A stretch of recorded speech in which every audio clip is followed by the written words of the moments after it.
据国外媒体报道，俄乌近日在敖德萨不远处的黑海海域爆发了一场蛇岛争夺战，成为了冲突一个焦点。蛇岛的陆地面积仅0.17平方公里，在俄乌冲突爆发初期，俄军便迅速占领了蛇岛。岛上的乌克兰守军也没做过多的抵抗，纷纷投降。蛇岛虽小，战略位置却十分重要。它位于黑海海域，距克里米亚半岛300公里，距离乌克兰最南端50公里，正好处于欧洲第2大河流多瑙河的出海口处，是欧洲河运转海运的咽喉要道。从长远来看，俄军控制蛇岛还准备威胁乌克兰的经济命脉，因为商业船只航线面临被完全封锁。5月7号，乌军接获命令，要在2天时间里不顾一切地发动攻击，要从俄军手中夺回蛇岛的控制权，结果毫无效果。西方和乌克兰他们认为拿下蛇岛，就是取得了一个所谓的战果啊，取得了一个对俄罗斯所谓的这个打击啊，或者是这种让俄罗斯脸面无光的这种效果啊。因为这个岛它是在黑海沿岸，因此把它拿下的话，也许乌军认为可以，比如说阻止俄罗斯对比如说奥德萨方向的一些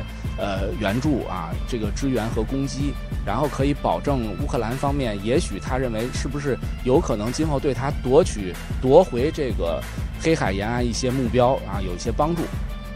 据报道，这场蛇岛争夺的战斗非常激烈，乌军派出由100名士兵组成的自杀式突击队试图登陆，被俄军挫败。27具乌军士兵尸体还被留在蛇岛海岸上，3艘半人马坐骑装甲突击艇也在行动中被摧毁。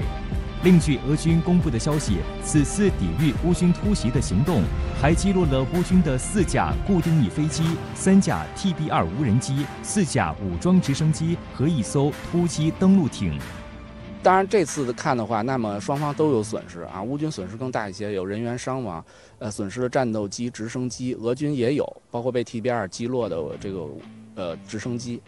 所以我估计今后双方可能对这方面还有争夺。而在这次蛇岛争夺战中，乌军的 TB2 无人机表现不俗。根据乌军公布的若干视频画面显示 ，TB2 无人机不仅摧毁了一架正在着陆的俄军直升机，还击毁了刚运到蛇岛上的俄军道尔防空系统和1艘俄军登陆舰。该舰紧急运送的道尔防空系统还未卸船就被炸毁。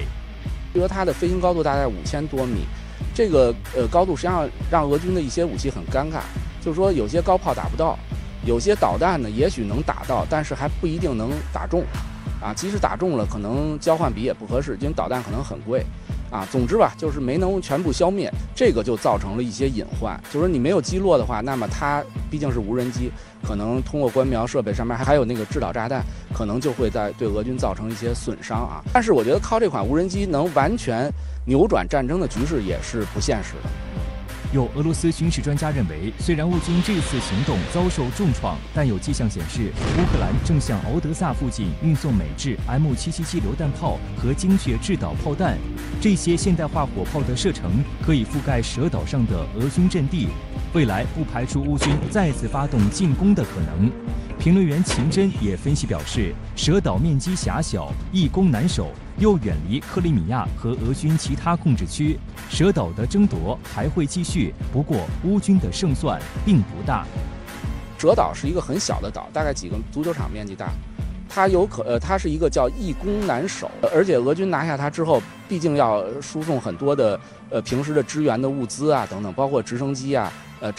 经常要这个到岛上停留等等啊。这个实际上也为乌军对它进行袭扰也造成了提供一定便利。倒过来说，即使乌军占领了蛇岛，那么俄军也可以对它进行一个攻击。所以总的来说，双方都有争夺。但是从目前来看的话，我觉得乌军是不大可能能拿下蛇岛的。此外，这次蛇岛争夺战还暴露出西方国家正在给乌克兰下指导棋。5月9号，俄罗斯国防部通报乌克兰军队企图夺取蛇岛的情况，称在美国和英国顾问的直接参与下，乌克兰总参谋部根据乌克兰总统泽连斯基的直接命令，策划了一场夺取蛇岛的重大挑衅。5月11号，俄罗斯卫星网进一步披露，袭击蛇岛是英国顾问的想法。虽然乌克兰总参谋部反对，但泽连斯基直接下令，并要求在5月9号之前取得结果。而5月9号正是俄罗斯举行纪念卫国战争胜利77周年阅兵式的日子。